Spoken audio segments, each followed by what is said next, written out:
Hello, hello, hello. Y'all know who it is. Y'all know my name. Hashtag Cooking with Guns. That's also the place that you can find all of my podcast videos. So, welcome to another segment of Talk to 'em with me, your host. And I just kind of want to talk to the people. And I want to talk about the situation where the lady was videotaped whooping her child at school. Um, Now I know a lot of people say, well, that's how we was raised. That's what goes on in the black community. I can remember such and such getting whooped at school, all of that good stuff. Just because that's what your parents did, or that's just because that's what you learned growing up, doesn't exactly make those things right. For example, I can remember being probably anywhere between the ages of 8 and 11.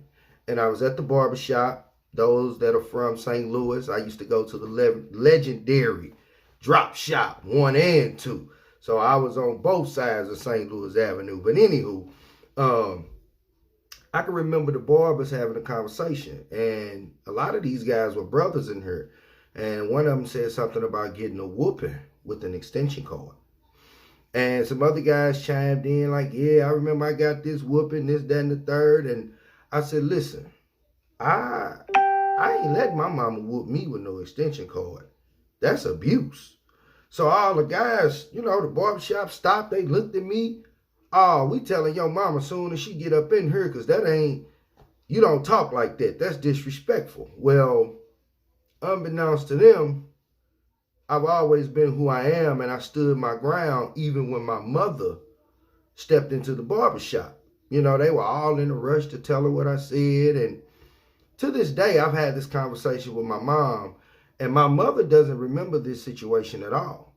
But my mother said to me, she said, did you say that? I said, yes, ma'am. I said, that's abuse. So when I had the conversation with my mom as an adult, she said, that is abuse. And I've never whooped you with an extension cord. I said, I know. I know you haven't. I said, and just to be honest with you, I don't think I would have allowed you to whoop me with an extension cord. And I just want to say to people, you have to erase and eradicate that slave mentality. Getting whooped with a switch, getting whooped with an extension cord, getting whooped with the telephone cord, getting whooped with a belt. At this juncture of my life, I just don't feel that that's what's proper. I don't feel that that's what's needed to necessarily change the behavior of a young person. I think if you actually train up a child in the way they should go, it makes things a lot easier. And a lot of you may say, I was commenting on some Facebook posts, and one young lady said, well, I got a call every day for almost 10 years from my son. And I asked people, have you taken the time to properly assess why your child or children are actually behaving in the fashion in which they behave? And most people would say, yeah, fast yes. But I'm going to hit you with the slow no.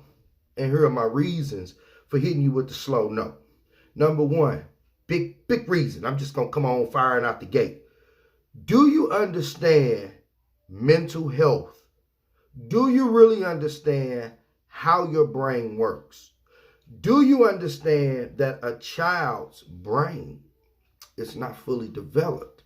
So some of us do things like the child gets in trouble. We immediately ask the kid, why would you do that? And that's how the child sits there and looks at you. Well, if they knew why they was doing it, they probably wouldn't have done it. So you asking such a direct question in a moment of frustration or anger does not benefit the situation any. It actually creates some sort of an anxiety within the kid, I believe, because now they know if I do something wrong, this is the reaction that I'm going to get. So they may hide it. They may lie about it. That's what you may get. Well, that's one thing. So we'll move to The second thing as to why or what it is that a parent needs to be asking themselves or understanding themselves when it comes to the behavior of their child. Does the child have full support? Well, what does that mean? That means, does the child have the full support of the mom, of the dad, of the grandparents if they're living, of the aunts, uncles, and cousins? Well, people may say, well, you can't control if all those people are supporting your kid. Well, family is family, and family is supposed to support each other, right, wrong, or indifferent. Now, support may not look the way that you think it should look, but support is needed. So let's go with the two most important people, mom and dad. Two most important people. So you got a lot of single mothers out here. They get these phone calls from school. They go up to the school, they deal with it a couple times, and then they get to a position in which they lose their cool with the child because they've gotten 3 phone calls in a 5-day week. And we're talking about elementary school kids. We're not even talking about middle school, high school. And the reason that we're talking about elementary school kids is because you have to start at the bottom before you can ever make it to the top. And I like to tell people, one of my favorite slogans is, you have to start somewhere to finish somewhere. Or as my father used to say, life is a process. So you have to go through the proper process to end up where you want to be.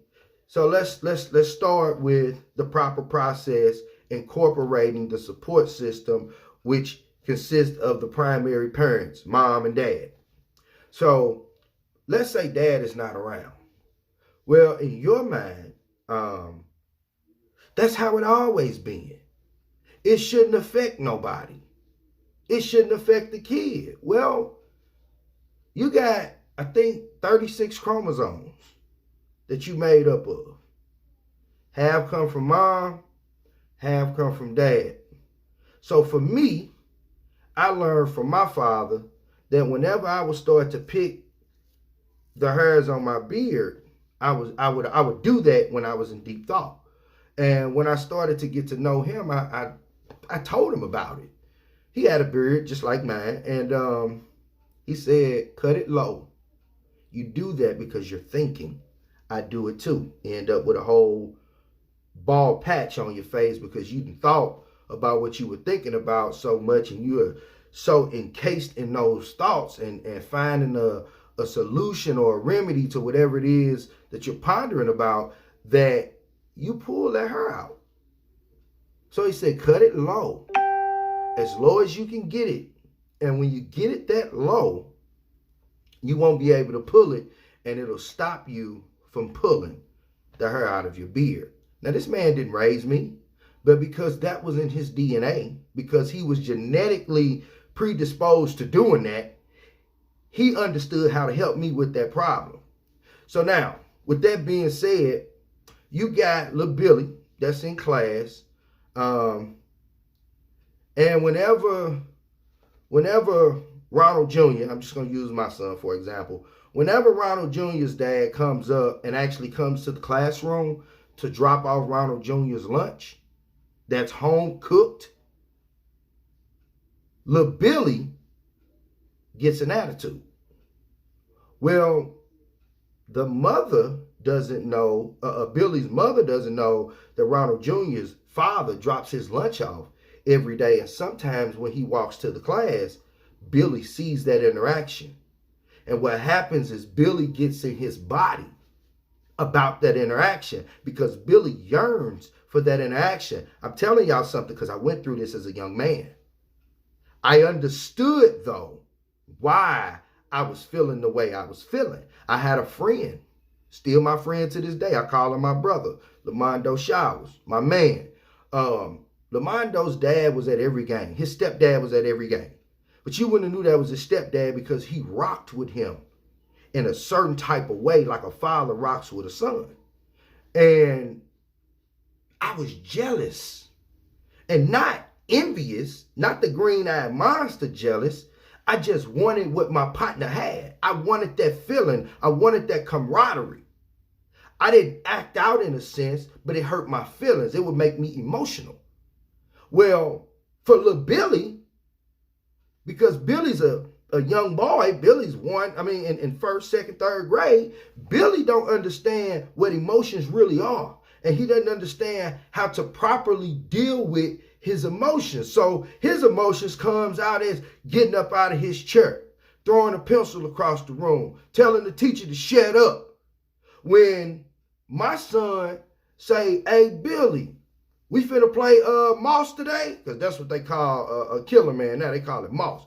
So he said, "We finna play mouse today," and then Billy haul off and punch my son in the face. Billy and my son friends. But because Billy does not know how to deal with the emotions of seeing Ronald Jr. with Ronald Sr. and seeing Ronald Jr. smile and receive this token of love, which is some food that his dad has prepared for him, it comes out in a certain manner. So Billy punches Ronald Jr. Now we in office. Now they got to call Billy mama for the 5th time on the 3rd day of this school week. So now Billy's mama is outraged. Well, here you go, Billy's mama.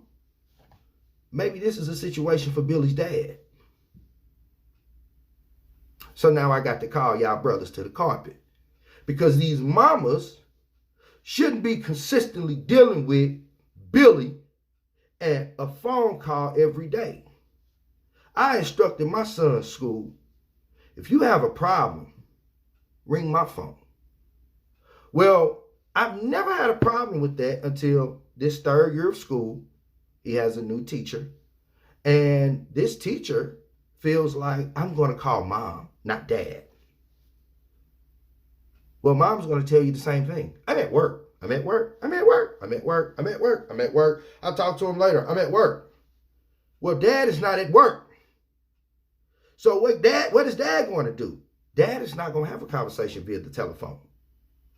What dad is going to do is pay the school a visit. What dad is going to do is get on Ronald Jr. by himself. What dad is going to do is when Ronald Jr. gets home, dad is going to have a conversation with Ronald Jr. And dad is going to explain to Ronald Jr., my son, that young man was emotional. And that young man reacted to you a certain way because your dad was a stimulus to his emotional problems. And my son may say, "I don't understand that, Daddy. He still hit me." Okay, son, calm down. I ain't saying you wasn't supposed to get your lick back or whatnot. But what I am going to help you do is understand that people have feelings, no matter how old you are.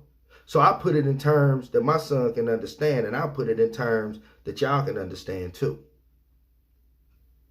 When someone comes in a room that you like and you haven't seen them in a while, 9 times out of 10, you kind of brighten up.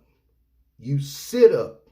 You may say something. You may jump up to hug them. Some people may cry. Some people may laugh. Some people may smile. Some people may sit there in awe. But there is an emotional response.